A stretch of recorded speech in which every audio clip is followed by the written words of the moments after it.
Bien, un cordial saludo. Mi nombre es Joaquín Bolaños y en esta oportunidad vamos a compartir una explicación relacionada con el algoritmo Cummings de clusterización. Cuando estamos trabajando con aprendizaje supervisado y aprendizaje no supervisado, pues estos algoritmos de Machine Learning particularmente se encargan de solucionar problemas de regresión y problemas de clasificación. Cuando hablamos de algoritmos de regresión, estamos hablando de algoritmos que van a devolvernos en la solución del problema datos de carácter continuo, es decir, números, y cuando hablamos de clasificación, vamos a tener variables de tipo discreta, y en este caso vamos a tener problemas de clasificación tanto binaria como clasificación múltiple. El aprendizaje supervisado hace referencia a que en el proceso de entrenar el modelo le proporcionamos las etiquetas de salida a través de las cuales el modelo va a aprender y nos va a arrojar pues, las predicciones. No obstante, cuando hablamos de algoritmos de aprendizaje no supervisado, estamos hablando de que la diferencia con el aprendizaje supervisado es que en este caso no le vamos a proporcionar las etiquetas al modelo. Y, y estas técnicas o estos modelos de aprendizaje no supervisado se ajustan muy bien para resolver problemas de clasificación. Fundamentalmente vamos a encontrar distintos algoritmos, dentro de los cuales vamos a encontrar los algoritmos de clustering. Bien, los algoritmos de clustering se caracterizan por identificar similitudes en los elementos de un conjunto de datos para agruparlos en distintas categorías. Bien, al formar parte del aprendizaje no supervisado, pues por supuesto, estos algoritmos no nos van a decir la naturaleza de cada uno de los datos per se que se le asignan al modelo. No obstante, lo que van a hacer este tipo de algoritmos es lo van a agrupar, ¿cierto? Van a apilar los datos a través de una serie de cálculos matemáticos que ya vamos a ver a continuación cómo es que trabaja ese algoritmo desde la parte matemática y nos va a decir, mire, estos puntos de datos corresponden a este grupo, estos puntos de datos corresponden a otro grupo. Para hacerlo de una manera un poco más intuitiva, vamos a poner el siguiente ejemplo. Supongamos que nosotros tenemos un problema de clasificación de imágenes, ¿bien? En ese problema de clasificación de imágenes, pues nosotros vamos a encontrarnos con una imagen como esta, una imagen como esta y una imagen como esta. Nosotros como seres humanos, pues podemos identificar claramente que esto es una hamburguesa, que esto es un hot dog y que esto es, por supuesto, una pizza, ¿bien? ¿Qué pasa? Los algoritmos, para que lo tengamos en cuenta, los algoritmos de clustering no nos van a decir cuando nosotros le proporcionemos los datos, en este caso, para efectos del ejercicio, cuando nosotros le proporcionemos cada una de las imágenes, el algoritmo no nos va a decir esto es una hamburguesa, no nos va a decir esto es un hot dog y tampoco nos va a decir esto es una pizza. Pero lo que sí va a poder hacer el algoritmo es lo siguiente, va a empezar a realizar pues una serie de cálculos matemáticos y al final lo que va a hacer es que nos va a agrupar, ¿cierto? Cada uno de los datos que comparte, pues una serie de características, tienen una serie de similitudes. Y al final nosotros, particularmente quienes realizamos los procesos de análisis, los proyectos de ciencia de datos, son los que al final vamos a etiquetar esos datos que tenemos gracias justamente al apilamiento, a la clasificación, a la clusterización que el algoritmo particularmente realizó. Entonces esto es muy importante entenderlo porque nos da una idea muy intuitiva de cómo trabaja el algoritmo. Bien. Dentro de las principales aplicaciones que vamos a poder encontrar relacionadas con los algoritmos de clustering, pues por un lado vamos a tener todo lo que es la parte de la segmentación y distribución de clientes. En este caso, pues no es necesario, por ejemplo, que tengamos todas las características y conozcamos todo acerca de nuestros clientes. Basta con conocer algunas características y poder aplicar las técnicas que nos ofrecen este tipo de algoritmos de clasificación, de clusterización, para poder nosotros identificar a nuestros clientes, para poder perfilarlos y poder atender de una manera mucho más especializada a sus necesidades. También, por supuesto, un proceso de análisis de datos y dentro de estos algoritmos tenemos algunos que están relacionados con las técnicas de reducción de dimensiones. Bien. Adicionalmente, digamos que vamos a encontrar fundamentalmente uno de los principales y digamos que básicos va a ser el algoritmo de Camins. El algoritmo de Camins es un algoritmo de aprendizaje no supervisado, ¿bien? Que en este caso, como veíamos en el ejemplo anterior, lo que va a hacer es que va a agrupar objetos, y cuando nosotros hablamos de objetos, estamos hablando de ¿qué? De diferentes conjuntos de datos, ¿bien? Entonces lo que va a hacer es que va a agrupar objetos teniendo en cuenta una serie de características y en este caso va a realizar el agrupamiento de los datos minimizando una función objetivo, que lo que va a hacer básicamente es calcular la suma de las distancias de cada uno de los objetos que encuentre respecto a quién, respecto a un punto central, normalmente llamado centroide o también punto de gravedad del grupo o del clúster. Bien, se suele emplear en los cálculos matemáticos del algoritmo Camitz lo que es la distancia euclidiana. Bien. Digamos que el algoritmo Camitz rápidamente fue propuesto por Stuart Lloyd de Laboratorios Bell en los Estados Unidos, más o menos a mediados del siglo pasado, entre la década del 50 y la década del 60. No obstante, pues para esa época, los laboratorios pues contaban era con computadoras de bulbo, es decir, unas computadoras muy, muy antiguas que no tenían la capacidad de procesar grandes volúmenes de datos y por supuesto los primeros acercamientos al algoritmo Camus fueron netamente teóricos. No fue sino hasta 1982, 1983 que se empiezan a realizar ya con los avances tecnológicos y en temas computacionales se empiezan a aplicar, a poner sobre la marcha algunos algoritmos de Machine Learning que teóricamente ya estaban planteados. Bien. Digamos que el algoritmo Cummings tiene una serie de características. Bien, dentro de las principales características que nosotros vamos a poder encontrarnos es que, por un lado, el algoritmo Cummings le debemos especificar lo que van a ser las cantidades de grupos, de clústeres que nosotros queremos. Trabaja fundamentalmente cuando los datos asumen formas esféricas y tamaño similar. Ahorita vamos a ver un ejemplo particular en un notebook. Se encarga, como lo habíamos mencionado, a través de la función objetivo de minimizar la inercia intraclúster. Vamos a ver también que otra de las características es que es sensible a la inicialización y a valores atípicos. Y finalmente que el algoritmo Cummings es iterable y es escalable. Como vamos a ver, intrínsecamente va a realizar operaciones de manera iterativa hasta encontrar los puntos óptimos de cada uno de los centroides. Bien. ¿Cuáles son las matemáticas que están detrás del algoritmo Cummings? Bien, por un lado vamos a encontrar lo que es la medida de similitud.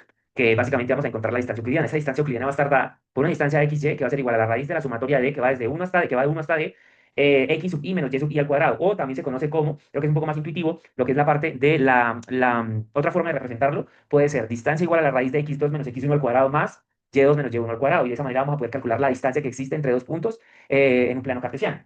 En un espacio de d dimensiones, pues la distancia euclidiana va a estar dada, la distancia euclidiana va a estar dada por esta sencilla fórmula. Una manera intuitiva de entenderlo es de la siguiente manera. Imaginemos que esto es como una especie de regla tipo 2D o 3D, que lo que hace es medir la longitud de una línea recta entre ambos puntos. Eso es lo que hace básicamente esa medida de la similitud de la distancia euclidiana. Imaginemos básicamente un plano, por ejemplo, de ciudades. Bien, ¿cuál es la distancia más cercana que existe entre dos ciudades, entre Bogotá y Medellín? La distancia más cercana o directa, por decirlo de alguna manera, que vamos a encontrar entre Bogotá y Medellín es justamente trazando una línea recta entre las dos ciudades. Lo que hace esta medida de la similitud de la distancia euclidiana es justamente poder calcular la distancia que compone la longitud de esa línea recta, es decir, la distancia entre el punto A y el punto B. Bien.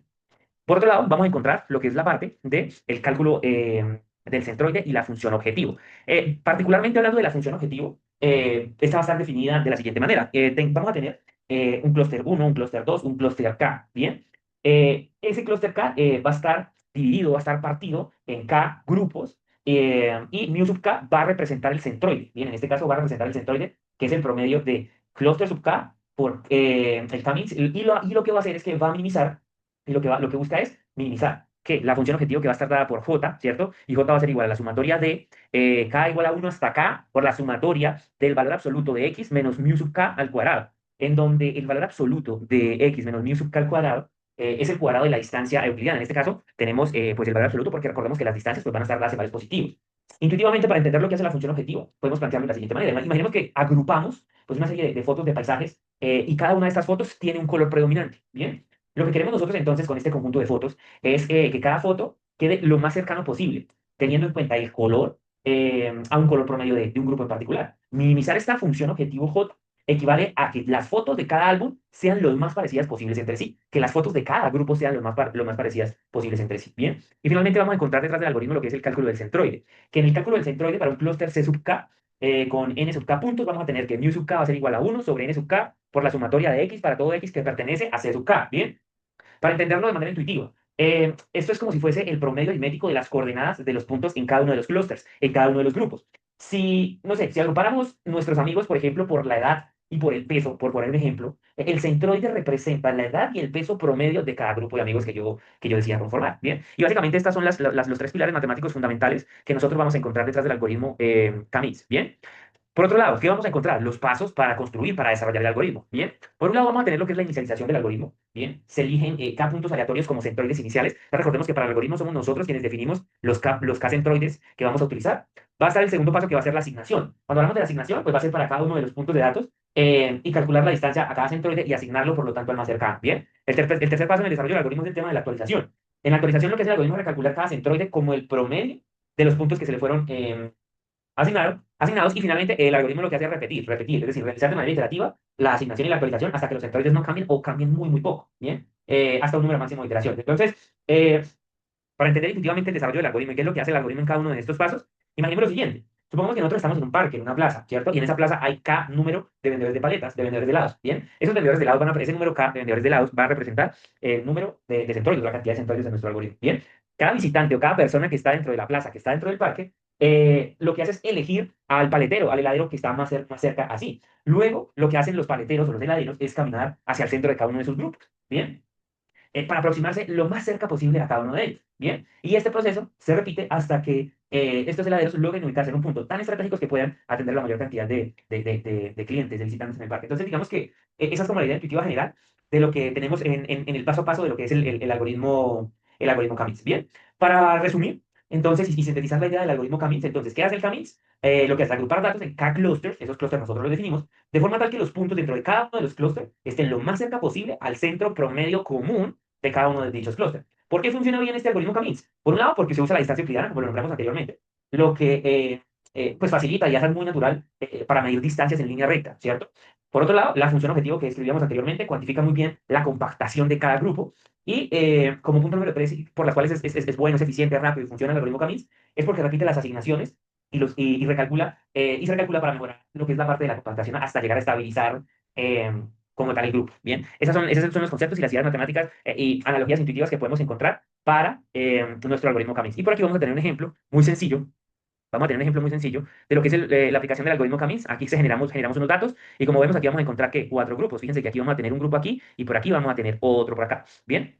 Entonces, en este caso, tenemos un set de datos con 200 ejemplos, con cuatro centros, cuatro grupos particularmente. Bien, ¿qué es lo que estamos buscando? Justamente clasificar, agrupar esos puntos de datos pues, a partir de un centroide específico. Bien, si nosotros seguimos revisando, aquí lo que hacemos es inicializamos los clusters en esta parte. Voy a ponerlo con esta linecita roja. En K, importamos por supuesto el algoritmo desde K-means, instanciamos el algoritmo y ajustamos el hiperparámetro n-cluster. Este hiperparámetro n-cluster es donde nosotros definimos el número de clúster que vamos a tener y realizamos pues la predicción definiendo la variable YPRED, Cummings.fitPredict y le pasamos la variable X. Bien, entonces aquí por ejemplo visualizamos una parte de los datos para efectos del ejemplo. Entonces lo que nos está mostrando este array es justamente que un dato está ubicado en este punto con este punto, bien, otro punto de dato está ubicado en este punto con este punto, etcétera, etcétera. Y fíjense aquí que tenemos lo que es la visualización de a qué clúster pertenecen estos puntos de datos que me está mostrando este array. Entonces fíjense que aquí me está mostrando 3, 3, 2, 1. ¿Qué significa esto? Que este punto en particular está ubicado o lo agrupó en el clúster número 3, que este segundo punto de dato lo ubicó en el clúster 3 también, este que tenemos acá lo ubicó en el clúster